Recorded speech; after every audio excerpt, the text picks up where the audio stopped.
Education ही एक ऐसी चीज है जिससे हमारे गरीब लोग डेवलप हो सकते हैं। जितना भी हमारा स्टाफ है, जिसकी ज्यादा अप्रोच है वो सिटी में है, जिसकी थोड़ा उससे कम अप्रोच तो वो आसपास है। आप क्यों नहीं हमारे गरीब लोगों पे इंसाफ कर रहे हो? अगर आप हमारे स्कूलों को डेवलप नहीं कर सकते, उसको गरीब लोगों ने वोट दिया है तो उसको काम करना चाहिए, उसको चेक करना चाहिए हर स्कूल में क्या प्रॉब्लम हो रही है। लेकिन हमारे जितने भी पॉलिटिकल लीडर्स हैं, ये नहीं चाहते हैं गरीब का बच्चा डॉक्टर बनना चाहिए, ये नहीं चाहते हैं गरीब का बच्चा आईएएस अफसर बनना चाहिए, ये नहीं चाहते हैं गरीब का बच्चा पटवारी बनना चाहिए, गिरदौर बनना चाहिए, जूनियर लेक्चरर बनना चाहिए, क्योंकि फिर इनकी वोट बैंक पॉलिटिक्स जो है बंद हो जाएगी। किस लीडर ने आज तक एजुकेशन पे काम किया? मैं किसी से पूछेंगे बताओ भाई हमारे बच्चे की क्या प्रोग्रेस है, हमारा बच्चा क्यों नहीं पढ़ रहा है? टीचर का सिर्फ और सिर्फ 40% रोल है, 60% रोल जो हमारे पेरेंट्स का।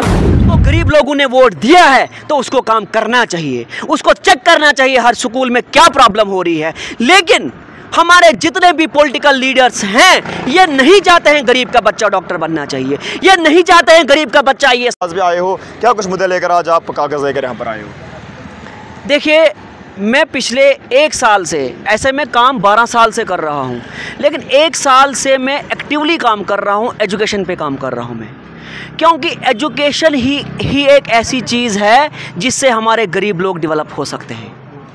और जहाँ तक मैंने इसको एनालाइज़ किया, हमारा एजुकेशन का निज़ाम जो यहाँ डिफंक हो चुका है, क्योंकि मैंने इस पे पूरी स्टडी की।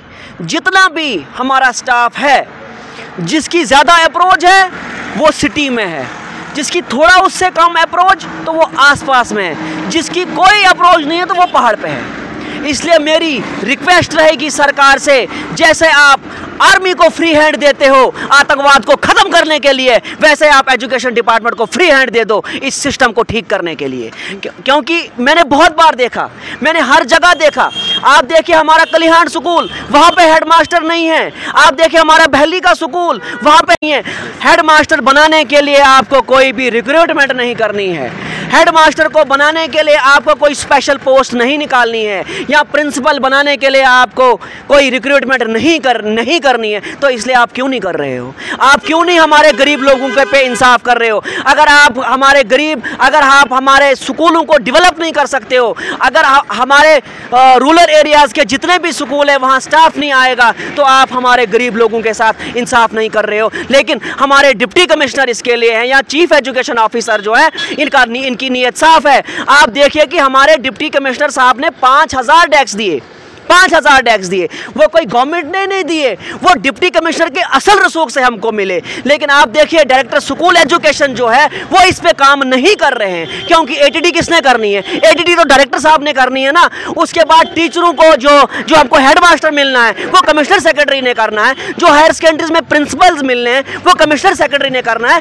लेकिन कहीं ना कहीं एरर जो आ रहा है वो मिनिस्टर का एरर है, और कमिश्नर सेक्रेटरी का एरर है, और डायरेक्टर स्कूल एजुकेशन जम्मू का एरर है। देखिए, हम इन सब की रेस्पेक्ट करते हैं, हम इन सब की इज्जत करते हैं, लेकिन अगर ये एजुकेशन डिपार्टमेंट जिस तरह बच्चों के मुस्तकबिल के साथ खिलवाड़ किया जा रहा है, 2 दिन पहले जो है क्लास 11 का रिजल्ट जो है डिक्लेयर किया गया, उसके बाद जो है बच्चों की तरफ से ये ग्रीवेंसेस देखने को मिले कि हमारे रिजल्ट के साथ जो है खिलवाड़ किया गया। उन बच्चों को पास निकाला गया जिन बच्चों के नंबर जो है 28 से नीचे, और जिन बच्चों के नंबर जो हमारे पास कुछ मार्क्स कार्ड भी यहाँ पर पड़े हुए, जिन बच्चों के नंबर 45 या 50 उन्हें फेल निकाला गया है। उसी के साथ साथ अगर मैं जिला डोडा के दूरदराज इलाकों, चाहे मैं भलेसा की बात करूँ या भी देकर दूरदराज इलाकों की बात करूं, आप भी एज अ सोशल एक्टिविस्ट काम कर रहे हो। बच्चों का ये कहना है कि एग्जामिनेशन हॉल में जिस तरह का माहौल बनता है, मुझे लगता है कहीं ना कहीं बच्चों का ये कहना है कि हमारे एग्जामिनेशन सेंटर में जो है वो कैमराज इंस्टॉल होना बहुत ज़्यादा ज़रूरी है, क्योंकि मार्क्स कॉपी जो है वो भलेसा के इलाकों की बात करूँ या जिला डोडा की बात करूँ, रोज पर इस पर क्या कहना रहेगा आपका?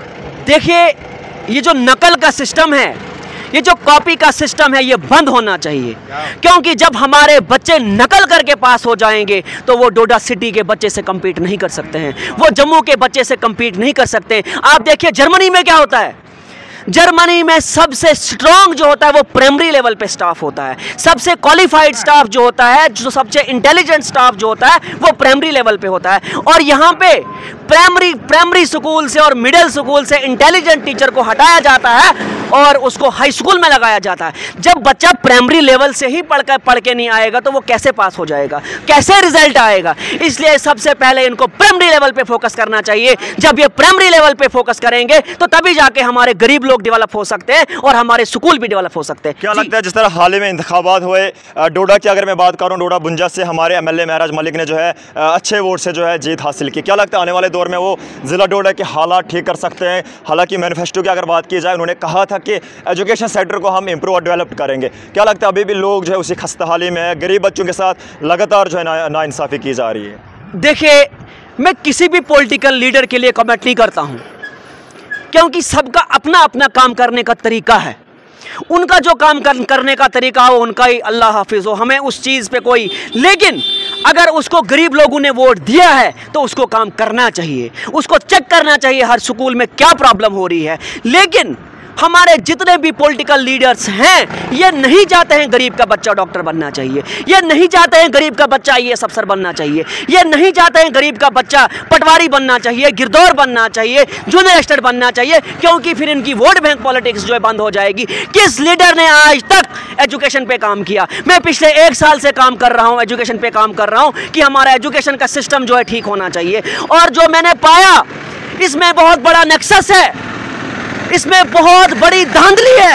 आप देखिए कि सारा का सारा स्टाफ जो है वो सिटी में है और रोल है ही नहीं, रोल जीरो है। अगर आपके पास सिटी के स्कूल में रोल ही नहीं है, वो टीचर को मुफ्त तनख्वाह क्यों दे रहे हो आपको? और अब मेरी आपसे रिक्वेस्ट रहेगी कि आप एटीडी करिए।